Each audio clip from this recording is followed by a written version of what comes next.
হাসছে না বিরাট কোহলির ব্যাট। চলতি বর্ডার গাভাস্কার সিরিজের আগে 4 বার অস্ট্রেলিয়া সফর করেছেন কোহলি। সব মিলিয়ে অজিদের মাটিতে এর আগে 13 টেস্টে 25 ইনিংসে রান করেছিলেন 1352। সেই সাথে শতকের দেখাও পেয়েছিলেন হাফ ডজন। এই 6 সেঞ্চুরির জন্য সচিন টেন্ডুলকারকে খেলতে হয়েছিল 20 টেস্ট ও 38টি ইনিংস। স্বভাবতই ভক্তদের দেয়া দ্য কিং উপাধির উপযুক্তই তিনি। এবার বর্ডার গাভাস্কার ট্রফিতে মুদ্রার উল্টোপিঠ দেখছেন the king উপাধিখ্যাত Virat Kohli.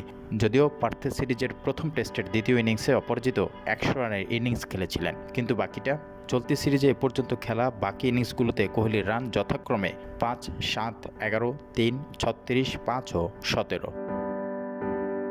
Melbourne টেস্টের দ্বিতীয় ইনিংসে ব্যক্তিগত 5 রানে মিচেল স্টার্কের বল কোহলির ব্যাটে লেগে প্রথম স্লিপে উসমান খাজার হাতে জমা হতেই ধারাভাষ্য কক্ষে সাইমন ক্যাটিচ বলে ওঠেন দ্য কিং ইজ ডেথ, যে ভিডিও ক্লিপসটি পরে ভাইরাল হয়। সেই আউটের সময় SEN ক্রিকেটে ক্যাটিচ বলেন রাজা মরে গেছে, ধীরে ধীরে সাজঘরে ফিরছে, রাজার দায়িত্বটা এখন বুমরার কাঁধে। কোহলিকে নিজের উপরই হতাশ দেখাচ্ছে, তার জন্য এটি গুরুত্বপূর্ণ এক ইনিংস ছিল, কিন্তু সে প্রত্যাশা পূরণে ব্যর্থ। অস্ট্রেলিয়া তাতে খুবই খুশি হবে, কারণ ম্যাচে তারা নিজেদের ফিরে পেয়েছে। উল্লেখ্য, অফ স্টাম্পের বাইরের বলে 36 বছর বয়সী কোহলির দুর্বলতা নতুন কিছু নয়, কিন্তু এই সিরিজের প্রায় প্রতিনিয়তই এভাবেই আউট হচ্ছেন তিনি। সিডনি টেস্টের প্রথম ইনিংসে 17 রানে প্যাভিলিয়নে ফিরেছেন বিরাট কোহলি।